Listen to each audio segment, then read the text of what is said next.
না বাড়ানো হয় এবং এই আমরা করের বেসটাকে যাতে আমরা এক্সপান্ড করতে পারি। আমাদের কমপ্লায়েন্সেরও বিরাট ঘাটতি আছে। আমরা এই কমপ্লায়েন্সগুলোকে সহজ করার জন্য অনেক চেষ্টা করছি, বিশেষ করে ডিজিটাল টেকনোলজিকে আমরা এমব্রেস করি।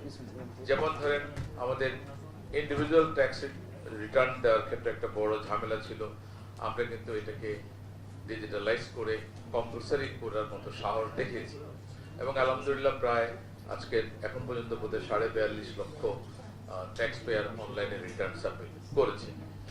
ইভেন যারা এখনো রিটার্ন সাবমিট করতে পারেন নাই, আজকে শেষ দিন, তাদের জন্য আমরা খুব সহজ একটা পন্থা করেছি যে ওনারা এই রিটার্ন দেওয়ার জন্য রেজিস্ট্রেশনটা করে তারপর ওনারা সময় চাইতে পারবেন ইলেকট্রনিক্যালি। ওনারা কিন্তু এই রিটার্ন প্ল্যাটফর্মে ঢুকেই বলতে পারবেন যে আমাকে আরো সময় দেন। এই ব্যবস্থাটা আমাদের আয়কর আইনে ছিল না। আমরা গত বছর আয়কর আইন পরিবর্তন করে বলেছি যে কমিশনারগণ আমাদের ট্যাক্স পেয়ারদের রিকোয়েস্টে সর্বোচ্চ 90 দিন পর্যন্ত টাইম চাইতে পারবেন।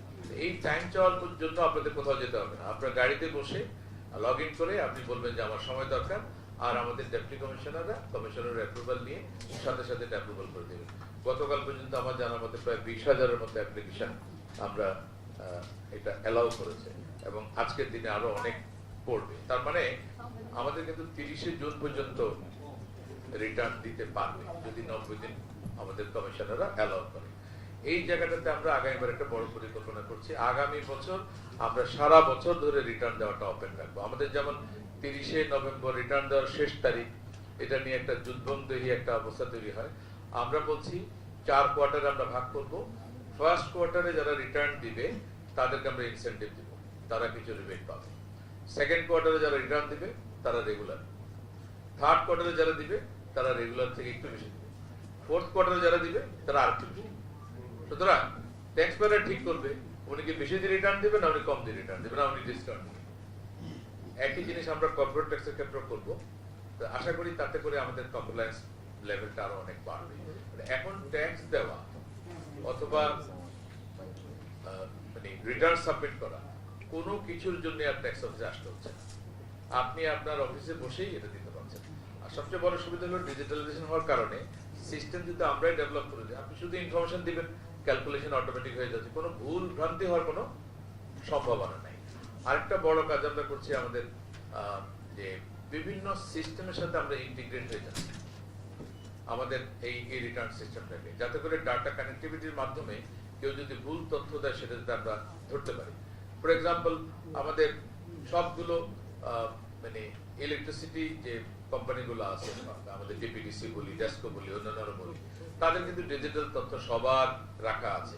কারা কারা বাড়িওয়ালা, কাদের কাদের ফ্ল্যাট আছে, কাদের কাদের ইলেকট্রিক মিটার চলছে, আমরা তার তথ্যগুলো এনে আমার এই রিটার্নে দিয়ে দিব। তখন যেটা হবে, কোন ট্যাক্স পেয়ার তার নামে ইলেকট্রিক মিটার আছে অথচ উনি ওই সম্পদটা ওনার ওয়েলথ স্টেটমেন্ট দেখান নাই, অথবা উনি বাড়ি ভাড়া দিচ্ছেন কিন্তু উনি ইনকামটা রিটার্নে দিচ্ছেন না, সাথে সাথে আমার এই এআই ইন্টেলিজেন্স বলে দিবে যে আপনার তো রিটার্ন ইনকমপ্লিট, আপনি ওটা কমপ্লিট করে আসেন। সিমিলারলি আমরা ব্যাংকিং সিস্টেমের সাথে কানেক্টেড হচ্ছি, ফলে আমাদের ট্যাক্স পেয়ারগণ যেটা করতে হয়, ওনাদের প্রত্যেকবারই অনেকগুলো ব্যাংক থেকে সার্টিফিকেট আনতে হয়, কত টাকা জমা আছে, ক্লোজিং ব্যালেন্স, কত টাকা মুনাফা পেলেন, কত টাকা ট্যাক্স কাটলো, কত টাকা ব্যাংক চার্জ করলো, এটা দ্বারা দ্বারা ঘোরা লাগে। আমরা বলছি যে ট্যাক্স পেয়ার যখন অনলাইনে উনি লগ ইন করবেন, অটোমেটিক্যালি তার এই 4টা তথ্য, 30শে জুন তারিখ ওনার ব্যালেন্স কত, সারা বছর উনি কত মুনাফা পেয়েছেন, কত টাকা ট্যাক্স কেটেছে এবং ব্যাংক ওনাকে চার্জ করেছে কত, যেটা উনি ক্রেডিট রিবেট পাবেন, এই পুরো তথ্যটা অটোমেটিক্যালি রিটার্নে চলে আসবে এবং এটা কিন্তু ট্যাক্স পেয়ারই দেখতে পাবে। আমার কোনো অ্যাক্সেস নাই, আমার অফিসারদের কোনো অ্যাক্সেস এখানে থাকবে না। সুতরাং এটা মনে করার কোনো কারণ নাই যে আমি আপনার গোপন তথ্যে ঢুকে যাচ্ছি। এটা হচ্ছে আপনাকে ফ্যাসিলিটেট করছি, আপনাদের সুবিধা, আপনাকে কোথাও যেতে হবে না। আর আমাদের সুবিধা হলো আপনি চাইলেও আর মানে ডিক্লেয়ার করবেন না, এরকম সুযোগ আপনার কাছে থাকবে না। ফলে আপনি যখন আপনার সকল ইনফরমেশন যখন রিটার্নে অটোমেটিক্যালি কানেক্টেড হয়ে যাবে, আপনি চাইলেও এখান থেকে বের হতে পারবেন না। এই জিনিসটা আমরা করতে চাই।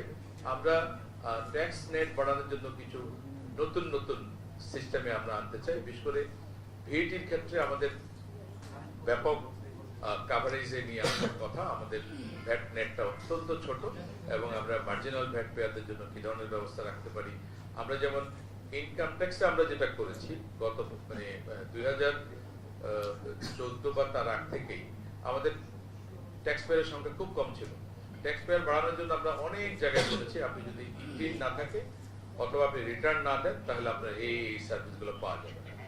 একই কাজ আমরা ব্যবসার জন্য করব এই বছর ভ্যাটের আইনে। ফলে আমরা আশা করি যেমন আমাদের 14 লাখ ছিল 2014 সালে, লেস দেন 14 লাখ টিআইএন ছিল। আজকে টিআইএন সংখ্যা হচ্ছে 1,28,00,000। যদি আমরা অনেকে 1,20,00,000 রিপোর্ট করি, 1,28,00,000। এই গ্রোথটা কিন্তু হয়েছে শুধুমাত্র আমার এই আইনি প্রভিশন গুলো থাকার কারণে, আমরা কম্পালশন করার কারণে। একই কাজ যদি আমরা ভিটি ক্ষেত্রে করতে পারি, আমাদের ভিটিতে আমি যখন জয়েন করি এখানে 5 লাখ প্লাস ছিল ভিটির রেজিস্ট্রেশন সংখ্যা। আমরা অনেক চেষ্টা তদবির করে কয়েকটা ড্রাইভ নিয়ে এখন 8 লাখের মতো হয়েছে। এটা 8 লাখ না, এটা 80 লাখ হওয়ার কথা মিনিমাম। এই বছর যেমন আমাদের বিজনেস কমিউনিটি থেকে ওনারা বলেছেন যে আমাদের 60 লক্ষ দোকানদাররা অনেক ভালো ব্যবসা করেছে, প্রায় 2 লক্ষ কোটি টাকা লেনদেন হয়েছে। তো তাহলে আমার সেই রিফ্লেকশনটা আমার ভ্যাট কালেকশনে কই নাই তো। এই জন্য আমরা এই জায়গাতে একটা বড় কাজ করব, বিশেষ করে ভ্যাটের নেট বড় করার জন্য। আর কিছু নতুন ট্যাক্স ইম্পোজ করার পর আমরা চিন্তা ভাবনা করছি, বিশেষ করে আমাদের যে ক্যানন অফ ট্যাক্সেশন অনুযায়ী যেটা বলা হয় যে যার বেশি অ্যাবিলিটি আছে ট্যাক্স দেওয়ার তার থেকে বেশি ট্যাক্স নিতে হবে। সেই ক্ষেত্রে ইনকাম ট্যাক্সটাকে আরো জোর দেওয়া, কারণ এটাই হচ্ছে মূল জায়গা যেখানে আপনার রিডিস্ট্রিবিউশন অফ ইনকামটাকে এনশিওর করা যায়। যাদের হাতে অনেক বেশি ইনকাম তাদের থেকে এনাফ ট্যাক্স নিয়ে এটা আলটিমেটলি আমাদের দরিদ্র জনগোষ্ঠীর মধ্যে বিভিন্ন কাজের মাধ্যমে এটা ছড়িয়ে দেওয়া। এর বাইরে আমরা যেমন একসময় আমাদের ওয়েলথ ট্যাক্স ছিল, সেই ওয়েলথ ট্যাক্সটা নানা কারণে আমাদেরকে বাতিল করতে হয়েছে। 1963 সালে ওয়েলথ ট্যাক্স অ্যাক্ট ছিল, সেটা আমরা 99 সালে বাতিল করে দিয়ে আমরা সারচার্জ নামক একটা বিকল্প চালু করেছি। এবার আমরা চিন্তা করছি এবং আমাদের টিম কাজ করছে যে আমরা আবার ওয়েলথ ট্যাক্স অ্যাক্টটাকে আমরা নিয়ে আসতে পারি কিনা।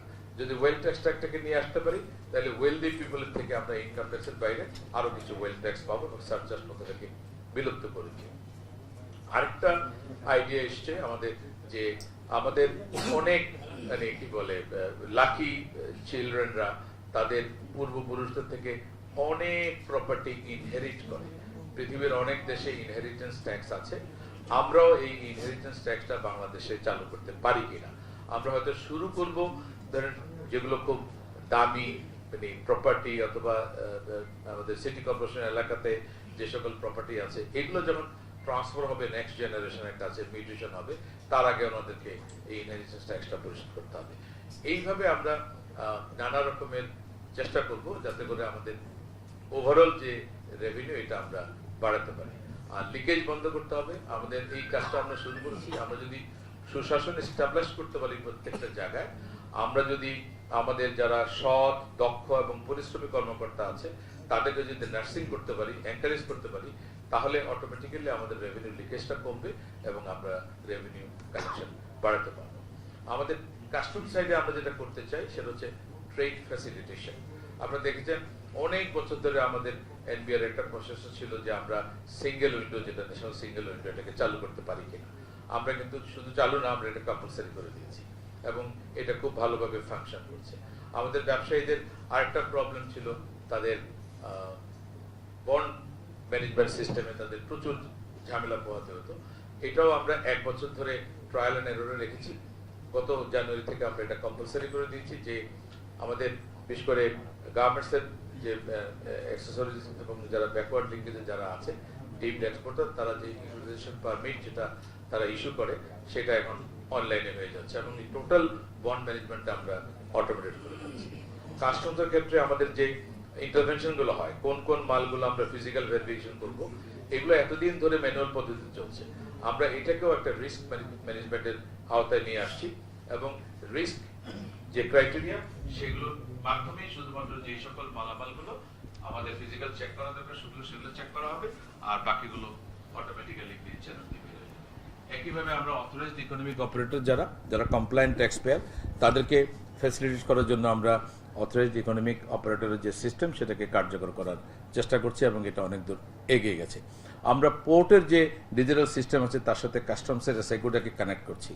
আমরা বাংলাদেশ ব্যাংকের বিশেষ করে যে কমার্শিয়াল ইনভয়েস এখন পর্যন্ত আমরা সেভাবে পাই না, বাংলাদেশ ব্যাংকের সাথে আমাদের কমার্শিয়াল ইনভয়েসের এসআইগুলোর সাথে লিঙ্ক করার এই কাজটা আমাদের অনেক দূর এগিয়ে গেছে। এইভাবে আমরা চেষ্টা করছি প্রত্যেকটা জায়গার সাথে আমরা কানেক্টিভিটি করার জন্য। আরেকটা বড় কমপ্লেন হচ্ছে ভ্যাটের অডিট এবং ট্যাক্সের অডিট। আপনারা জেনেছেন যে আমি এখানে জয়েন করার পর থেকে আমরা বলেছি এটা একটা বড় কমপ্লেন যে কোন কেসটা অডিট করা হবে, এটা সিলেকশন হবে কিভাবে, এবং এই সিলেকশন প্রসিডিউরের মধ্যেই সবচেয়ে বড় ঝামেলা ছিল যেটা অবজেক্টিভ না, এবং এখানে আমাদের সিলেকশন মেথডটা ঠিক না। আমরা ম্যানুয়াল সিলেকশন বন্ধ করে দিয়েছি। আমরা ভ্যাটের ক্ষেত্রে আমরা যেটা করেছি 20টা রিস্ক বেসড অডিট ক্রাইটেরিয়া আমরা সিলেক্ট করেছি, এবং সেই রিস্ক বেসড অডিট ক্রাইটেরিয়া অনুযায়ী আমরা এই বছর এই সপ্তাহতেই আমরা অডিট সিলেকশন করেছি। এই কেসগুলো অডিট হবে on the basis of risk. একইভাবে আমাদের ব্যবসায়ীরা যে অ্যাকাউন্টস প্রিপেয়ার করেন সেটা ভ্যাটের জন্য এবং ট্যাক্সের জন্য দুইটাই কিন্তু একই অ্যাকাউন্টস, রেলিভেন্ট। আমার টপ লাইন যেটা টার্ন ওভার তার উপরে হয় আমার ভ্যাট, আর আমার যেটা বটম লাইন নেট প্রফিট তার উপরে হয় ইনকাম ট্যাক্স। সুতরাং এই ক্ষেত্রে এই অডিটগুলো আমরা কিভাবে জয়েন্টলি করতে পারি, আমরা 16টা কেস রিস্কের বেসে জয়েন্ট অডিট সিলেকশন করেছি যে দুইটা টিম, ইনকাম ট্যাক্স টিম এবং ভ্যাটের টিম একসাথে অডিট করবে, একসাথে ইনকাম ট্যাক্স এবং ভ্যাটের দুইটাই অডিট হয়ে যাবে, একসাথে ওরা কাজ করবে। এই কাজটা আমরা শুরু করেছি। ইনকাম ট্যাক্সের ক্ষেত্রে আমরা যেটা করেছি, আনফর্চুনেটলি ডাটা না থাকার কারণে আমাদের ভ্যাটেরও এই প্রবলেমটা আছে যে এখনও অনলাইনে রিটার্ন দিচ্ছে, অফলাইনে রিটার্ন দিচ্ছে। অফলাইনের রিটার্নগুলো যেহেতু আমার সিস্টেমে নাই, ফলে আমি কোনো অটোমেটেড সিস্টেম এখানে রান করতে পারি না। সে কারণে আমরা আমাদের যারা পেপার রিটার্ন দিয়েছে তাদেরকে অ্যালাউ করেছি আপনারাই আপনাদের এই পেপার রিটার্নগুলো অনলাইনে এন্ট্রি দিয়ে দেন, তাহলে আমার ডাটাটা অ্যাভেলেবল হয়ে যাবে, এবং on the basis of that আমরা অডিট সিলেকশন করবো। সেটা আমরা শুরু করে দিয়েছি। ইনকাম ট্যাক্সের ক্ষেত্রে আমাদের ডাটার প্রবলেম আছে, আমরা এই বছর থেকে আর এই ডাটার প্রবলেম ভুগবো না, কারণ 2025-26-এ 100% অনলাইন রিটার্ন, অল্প কিছু অফলাইন যেগুলো পড়েছে সেগুলো আমাদের সাথে সাথে অফিসাররা স্টাফরা এন্ট্রি দিয়ে ফেলছে। তার মানে 25-26 থেকে আমার আর ডাটার কোনো প্রবলেম নাই। আবার 23-24-এর আমাদের যে ডাটার ক্রাইসিস ছিল সেই জন্য আমরা 15,000 প্লাস রিটার্ন আমরা র্যান্ডম সিলেকশন করেছি। র্যান্ডম সিলেকশনের সবচেয়ে বড় অসুবিধাটা হলো কমপ্লায়েন্ট ট্যাক্স পেয়ার অডিটে পড়ে যায়, তো পরে এটা ড্রপ করতে হয়। আমরা এখন যেটা চিন্তা করেছি, আমাদের অল্প কিছু ইনফরমেশন ডিজিটালি অ্যাভেলেবল আছে, সেটা হচ্ছে আমাদের পিএসআর এর যে ইনফরমেশনগুলো, সেগুলোকে ব্যবহার করে আমরা রিস্ক বেসড আরও 60,000 অডিট আমরা 2023-24-এর জন্য আমরা আগামী সপ্তাহেই করে ফেলবো। আর 24-25-এর ক্ষেত্রে আমাদের প্ল্যান হচ্ছে আমাদের সেখানে 40% আমরা অনলাইন রিটার্ন পেয়েছি, 60% পেপার রিটার্ন। সেই পেপার রিটার্নগুলোকে আমরা ডিজিটালি কনভার্ট করে ফেলবো ডাটা এন্ট্রি দিয়ে। দেন আমরা যখন পুরো ডাটা পাবো, তারপরে 24-25-এ আমরা রিয়েল রিস্ক বেসড অডিট চালু করবো 24-25 অনওয়ার্ড। মোটামুটি এগুলোই হচ্ছে আমাদের প্ল্যান, এবং এগুলো যদি আমরা ঠিকমতো করতে পারি এবং ট্যাক্স পেয়ারদেরকে কমপ্লায়েন্সে নিয়ে আসতে পারি, আর আমাদের রেভিনিউ ফাঁকির ব্যাপারেও আমরা জোর প্রচেষ্টা চালাচ্ছি সব লেভেল থেকে। আমাদের গোয়েন্দারা কাজ করছে, এমনকি প্রত্যেক ভ্যাট কমিশনারেট, ট্যাক্স কমিশনারেট এবং কাস্টমস হাউসগুলো তারাও আমাদের যে বিশেষ করে গোয়েন্দা কার্যক্রম ত্বরান্বিতের মাধ্যমে যারা বড় বড় ট্যাক্স ফাঁকিবাজ তাদেরকে আমরা চিহ্নিত করছি, তাদের তদন্তগুলো শেষ করে আমরা অ্যাসেসমেন্টগুলো কমপ্লিট করে সেখান থেকে আদায় করছি, সেখান থেকে মোটামুটি ভালো আদায় হয়েছে। এই বছর আমরা ফার্স্ট কোয়ার্টারটা খুব ভালো শুরু করেছিলাম, অ্যারাউন্ড 20% গ্রোথ দিয়ে আমাদের গত ফেব্রুয়ারি পর্যন্ত। আরেকটা বড় কাজ আমরা করেছি, সেটা হচ্ছে কালেকশন রিপোর্টিং নিয়ে এখন আর কোনো ঝামেলা নেই। আমরা আগে যেটা দেখতাম যে আমাদের এনবিআর এর কালেকশন রিপোর্ট একরকম, সিজি এর কালেকশন তথ্য আরেক রকম, বাংলাদেশ ব্যাংকের তথ্য আরেক রকম। আমরা এখান থেকে সরে এসেছি, আমরা বলেছি আমরা আর ফিল্ড থেকে কোনো কালেকশনের তথ্য নেব না।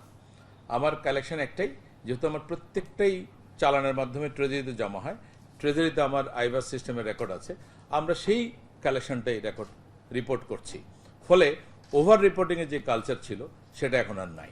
আমরা এবং ফাইন্যান্স এক্স্যাক্টলি সেম ফিগারে রিপোর্ট করি, বাংলাদেশ ব্যাংকও সেম ফিগার রিপোর্ট করে, সিজিও সেম রিপোর্ট করে। সুতরাং এখানে আর কোনো রিকনসিলেশনের কোনো ইস্যু নাই। এইখান থেকে আমরা পুরোপুরি পরিত্রাণ পেয়েছি।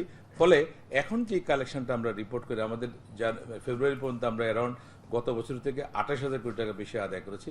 আমরা আশা করি এই বছরের শেষে, বিশেষ করে আমাদের মাননীয় অর্থ উপদেষ্টা মহোদয় এবং অর্থমন্ত্রী মহোদয় নেতৃত্বে আমরা ওনাদের খুবই কঠোর নজরদারিতে আমরা কালেকশন বাড়ানোর জন্য এবং আরও যে কাজগুলো আছে সেগুলো করার চেষ্টা করছি। আমরা ইনকাম ট্যাক্স, কাস্টমস এবং ভ্যাটের 3টা আলাদা করে টাস্কফোর্স গঠন করেছি। তারা কিভাবে আমাদের এই আগামী 3 মাসে আমরা কালেকশনটাকে অগমেন্ট করতে পারি সেই প্রচেষ্টাটা আমাদের অব্যাহত আছে এবং আমরা আশা করছি যে এই বছরে আমাদের বিগত দিনের যেই কালেকশনের যে গ্রোথ ছিল সেই গ্রোথগুলোকে আমরা অ্যাকসিড করতে পারবো এবং সেই লক্ষ্যে আমরা কাজ করছি। এই হচ্ছে মোটামুটি আমার তরফ থেকে প্রেলিউড। এখন কাইন্ডলি আপনাদের যদি যে ইস্যুগুলো আছে সেগুলো যদি বলেন। Thank you.